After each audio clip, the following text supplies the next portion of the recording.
Daniel Harper was a man of habits. At 48, his life ran like a well-worn track, steady and predictable. He knew where every dollar of the family budget went, when each of his 3 children left for school, and exactly how his wife, Laura, liked her morning coffee. It wasn't glamorous, but it was secure. And for Daniel, security was enough. From the outside, the Harpers looked like the picture of stability. A modest but comfortable home. 3 healthy children. 22 years of marriage. Friends admired the life they'd built. The long stretches of togetherness that many never reached. To neighbors and co-workers, Daniel had it made a steady job. A wife who managed the household with quiet competence. Kids on their way to bright futures. But inside the walls of that home, something had shifted over the years. Their marriage had changed. What began in passion and late-night whispers had cooled into routine. Laura no longer greeted him with kisses at the door, and he no longer expected them. Hugs were rare. Conversations practical. Their connection often reduced to calendar updates and grocery lists. Daniel didn't complain. He told himself this was normal. The way long marriages settle, that after decades, you don't chase sparks, you just keep the fire from going out. He valued order more than excitement. He liked knowing his place in the world. Liked being the man his family could count on. When bills were due, he paid them. When the kids needed rides, he drove. When Laura fell quiet at dinner, he didn't press her. He simply filled the silence with talk about work or asked about the children.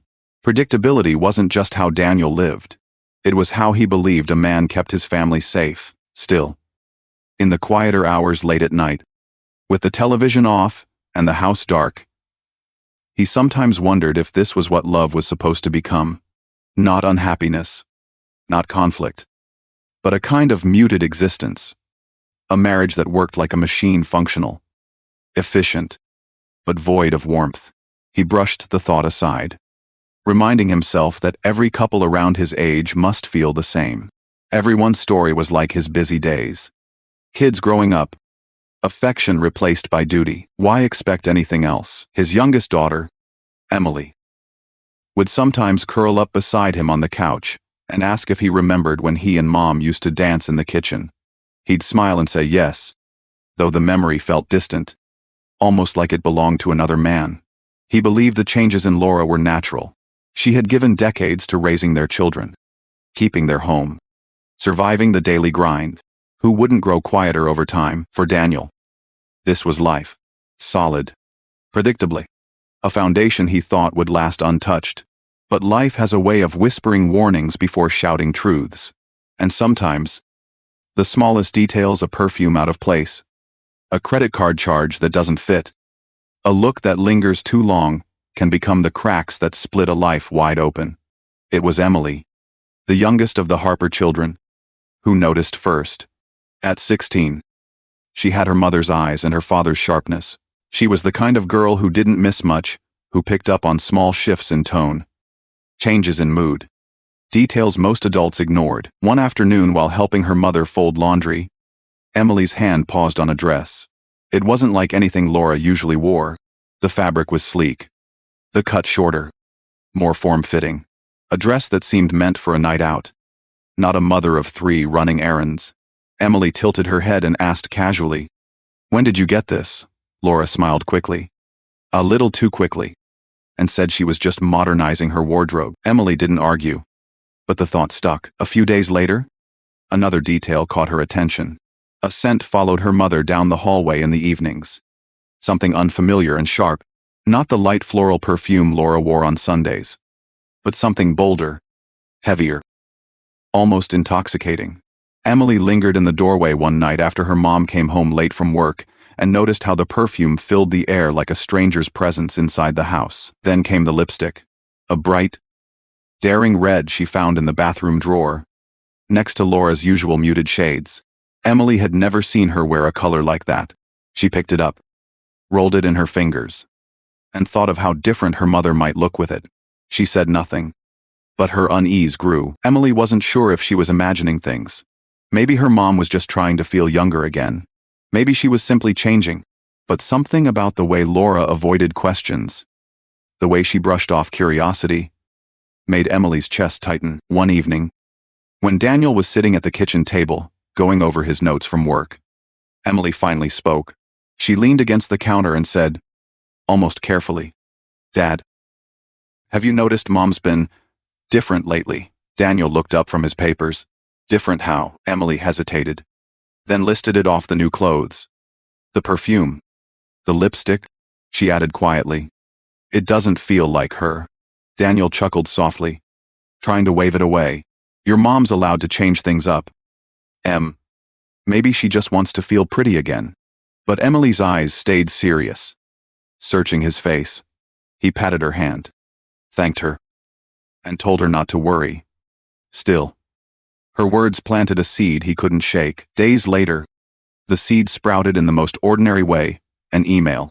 It was his monthly credit card statement, the one linked to the additional card Laura used.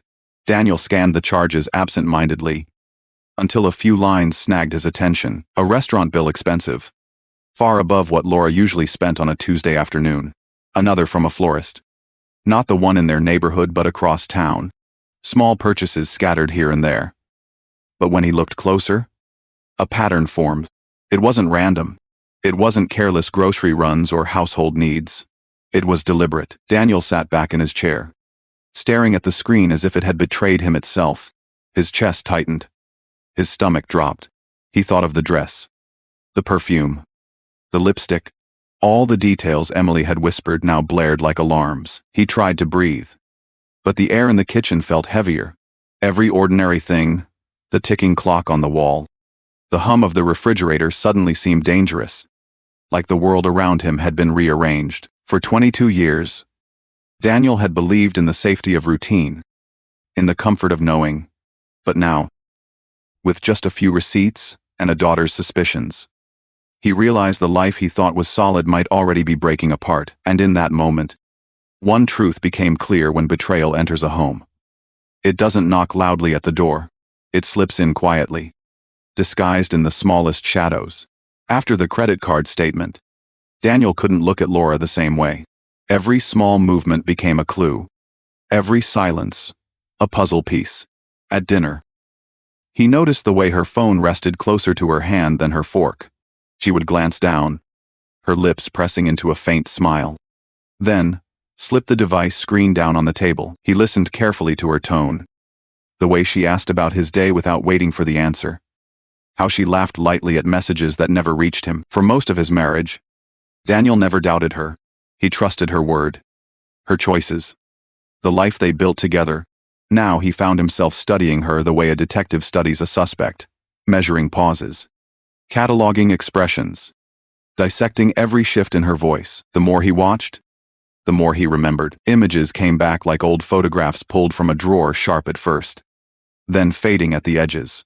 Their first Christmas tree, in the tiny apartment they could barely afford. Laura's laughter when he burned the turkey. The long nights pacing with newborns, whispering promises of a future neither of them fully understood. The first house, the garden she planted, the way she once touched his hand without thinking. But those memories no longer comforted him. They felt foreign, as if they belonged to another couple. The Laura, in his mind, the girl with bright eyes who leaned into his shoulder, was slipping further away with every smile she gave to her phone. Daniel wasn't impulsive. He never had been. He believed in order, in planning, in staying one step ahead. That same instinct now pushed him to act carefully. If there was betrayal, he wouldn't confront her unarmed. He wouldn't walk into an argument with nothing but suspicions. So one morning, after dropping Emily at school, Daniel parked his car outside a quiet office building downtown. He walked inside and asked to see a lawyer. The meeting was short, professional, stripped of emotion. He explained only what was necessary. His voice steady, though his hands clenched the arm of the chair. The lawyer listened, nodded, and asked what he wanted prepared.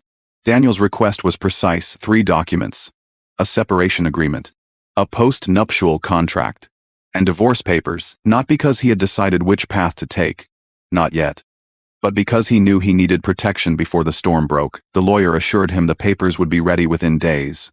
Daniel signed where he needed to, slid the folder back across the desk, and left.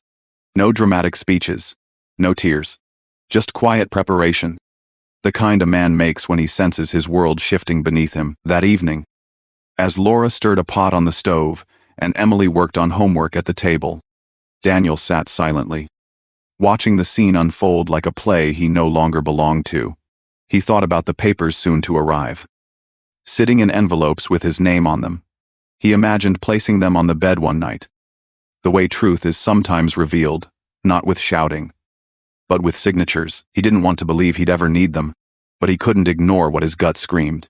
Something was happening, something real, and while Laura carried on as if nothing had changed, Daniel knew he couldn't afford the luxury of pretending. Not anymore. He would wait. He would watch. But when the time came, he would be ready. Because betrayal doesn't just break trust, it rearranges the battlefield. And Daniel Harper was quietly building his defense before the first shot was even fired. The documents arrived in a plain envelope, unremarkable in appearance, but heavy with consequence. Daniel carried them upstairs one evening after dinner, his mind already rehearsing the words he never thought he'd say. He didn't shout. He didn't pace.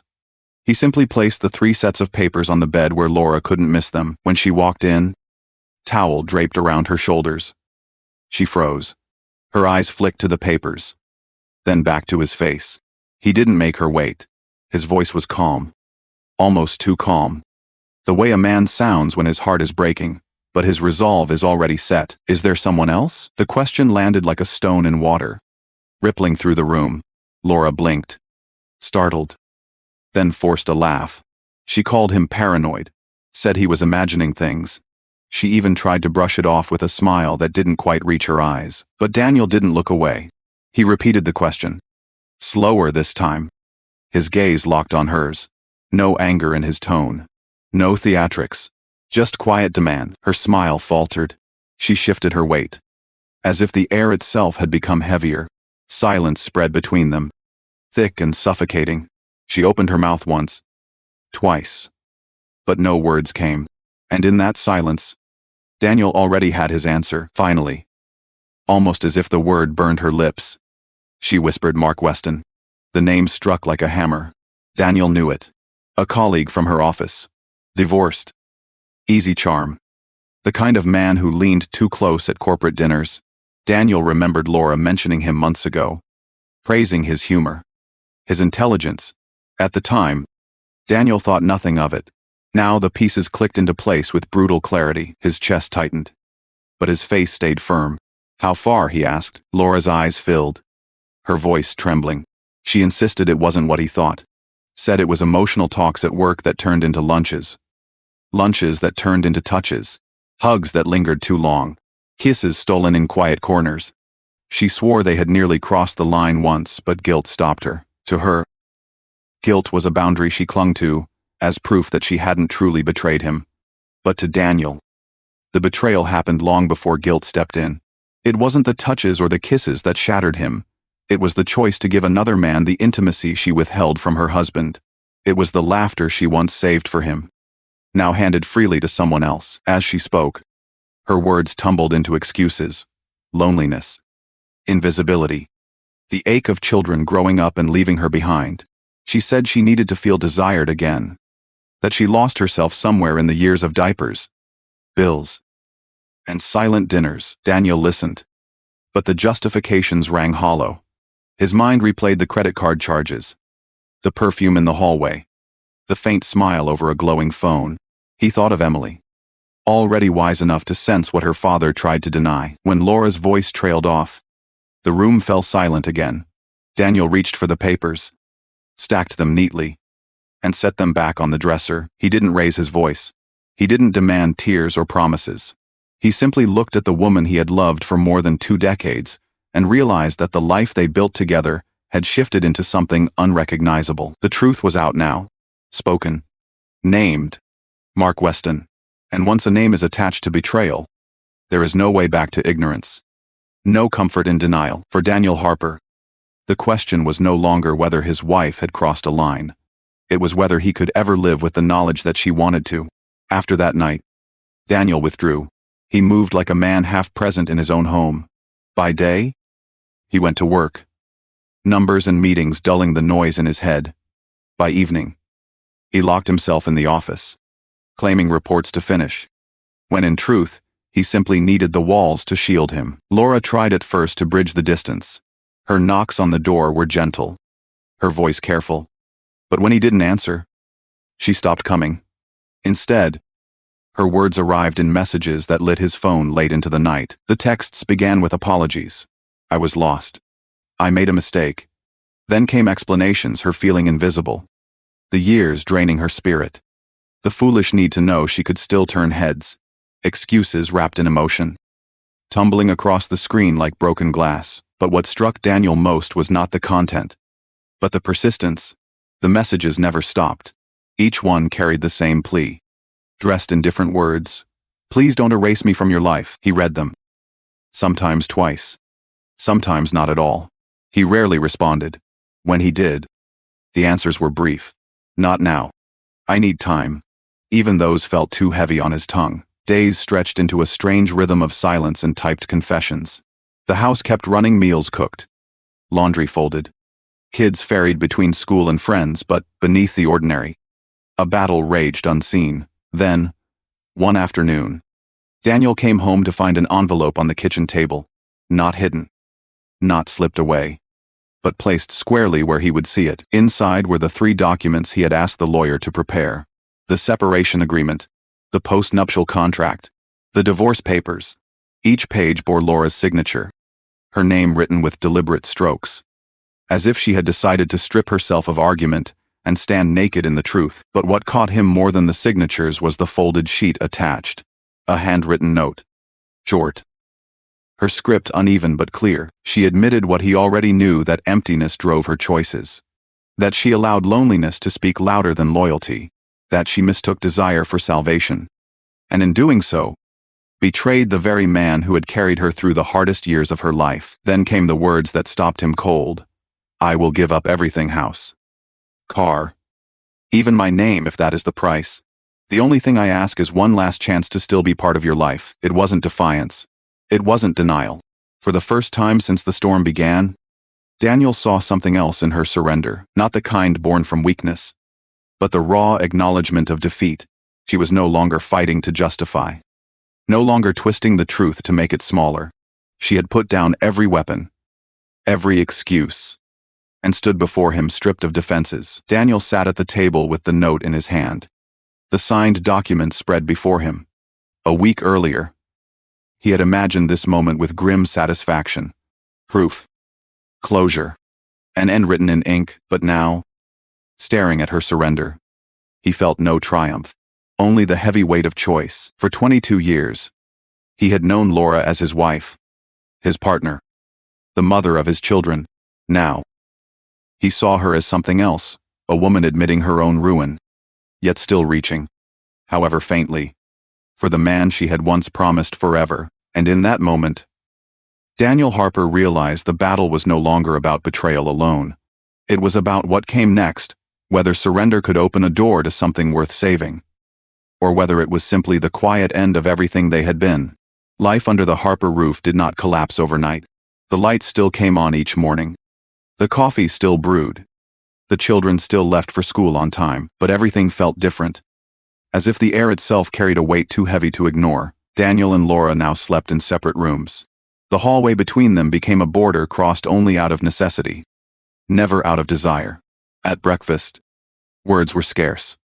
The scrape of forks against plates filled the space where conversation used to live. Even the sound of the kettle seemed louder, like a reminder of what was missing. Emily, always the most sensitive, tried to patch the cracks in her own quiet way. She told stories at dinner, made silly faces across the table, anything to draw out a smile. Sometimes she got one, brief and fragile. More often, her efforts dissolved into silence that no child should have to carry. Their older son, Jacob, chose to escape, headphones over his ears, controller in his hands, hours swallowed by the glow of a video game screen. It was easier to lose himself in digital battles than to witness the slow unraveling of his parents. And their oldest, Claire, away at college, sensed it through the pauses in phone calls. She asked how things were at home, but Laura kept her answers vague, clipped, assuring her everything was fine. Claire didn't press. But she knew. Children always know. No matter how far they are. The house still functioned, bills were paid. Chores completed. Birthdays remembered. But function is not the same as family. What once felt like a home, now felt like a stage. Everyone playing their roles while the unspoken truth hung in the corners like dust. Daniel moved through it all with a steady face. But inside, every silence screamed. He hadn't told the children the full story. Not yet. He wanted them to hold on to the illusion of stability for just a little longer. He told himself it was for their sake. Maybe it was. Or maybe he wasn't ready to hear his own children say out loud what he already knew, that the Harpers were no longer whole. The invitation had been sitting on Daniel's desk for weeks, the company's year-end party. Normally, he avoided these things, preferring the quiet of home. But this year, the silence inside his house felt heavier than any room full of strangers. At the last moment, he decided to go. He didn't go alone. Emily insisted on coming along, her presence a small shield against the loneliness he carried. She slipped into a simple dress, bright-eyed, eager just to be near her father. For Daniel, having her by his side felt like a reminder of something pure, something untouched by betrayal. The party unfolded with the usual surface cheer, colleagues trading stories, music pulsing, glasses clinking. Daniel smiled when expected, but his mind was elsewhere. He kept scanning the crowd, wondering who among them might know the truth about Laura and Mark, who had whispered, who had watched. At one point, a co-worker named Rachel approached. She was known for her boldness, especially after a drink or two. She leaned too close, her laughter spilling louder than it needed to. She touched his arm, complimented how different he looked, how free. Daniel felt the pull, the easy temptation of being wanted. For a split second, he saw a path where revenge could be sweet, where he could answer Laura's betrayal with one of his own. But then, from across the room, his eyes caught Emily watching, her brow furrowed, her gaze protective. In that moment, Daniel gently stepped back, removing Rachel's hand from his arm. He excused himself and went to find his daughter. The temptation vanished as quickly as it came. On the drive home, the city lights flashing across the windshield, Emily sat quietly before turning her head toward him. Her voice was soft, almost fragile. "Dad, do you still love Mom?" The question landed harder than anything Laura had confessed, harder than the name Mark Weston. It pierced straight through the armor he'd built around his heart. Daniel didn't answer right away. He gripped the wheel, swallowed hard, felt the truth rising inside him. The love wasn't gone. It hadn't been erased. It was buried deep beneath layers of hurt, pride, and disappointment. But it was there, stubborn and alive. And for the first time, Daniel admitted it, not to Emily, but to himself. The date on the calendar carried more weight than Daniel wanted to admit. 23 years since he and Laura had stood before family and friends, and promised forever. He hadn't planned to mark it. Anniversaries felt hollow now, but the day still pressed against his chest like a bruise. That afternoon, he came home to find a small envelope on the kitchen table. Sealed with a symbol he recognized instantly, a pair of entwined hands Laura had drawn on their wedding invitation decades ago. His heart tightened at the sight. He turned the envelope in his hands, debating whether to open it. Before he could, the phone rang. The voice on the other end was clinical. Stripped of comfort, Laura had been in a car accident. Not fatal, but serious enough to keep her under observation. Daniel's breath caught. Keys in hand, he drove in silence, the envelope still resting in his pocket. At the hospital, he found her asleep, bandaged but breathing. Relief and fear mixed into something he couldn't name. He sat beside her bed, pulled out the envelope, and finally opened it. The handwriting was hers, steady but emotional. She didn't ask for mercy. She didn't beg. She wrote of blame, hers alone. She said forgiveness could never be demanded or negotiated. She admitted that emptiness had guided her into betrayal, but that Daniel had given her everything she once needed and more. She told him he was free, free to walk away, free to sign the papers and never look back. But if there was even a trace of the love they had once shared, she wanted the chance to deserve a place beside him again. The words didn't sound desperate. They were simple, raw, honest. Daniel folded the letter and stared at her face as she slept. For the first time since the truth broke open, his pain wasn't tangled with rage. The bitterness had drained, leaving behind a different kind of ache, an ache filled with clarity, because now he saw it plainly. The choice was his. The marriage they had built was gone, but something remained, a fragment, fragile and scarred. Whether it could become the foundation for something new was a question only he could answer. Laura stirred slowly, her eyes opening to the pale light of the hospital room. She turned her head and found Daniel sitting quietly beside her, the folded letter resting in his hand. For a long moment, neither spoke. Then Daniel reached forward, brushed a strand of hair away from her bandaged forehead, and said in a voice steady but low, "We'll start from zero. If we rebuild, it'll be different, fewer promises, more presence." Tears welled in her eyes. But she didn't speak. She simply held his hand, her grip trembling but sure, as if she knew words could no longer carry what needed to be shown. And in that silence, Daniel felt something shift, not a return to what they had lost, but the faint outline of what could still be built. Betrayal doesn't just break a man, it remakes him. Daniel Harper lost the love he thought he had, but found something stronger, the strength to choose with clarity. Love that survives betrayal is never the same. It is harder, heavier, but more real. Men, if you were Daniel, would you stay and rebuild, or walk away for good? Share your thoughts below, and don't forget to like, comment, and subscribe for more stories that cut to the heart.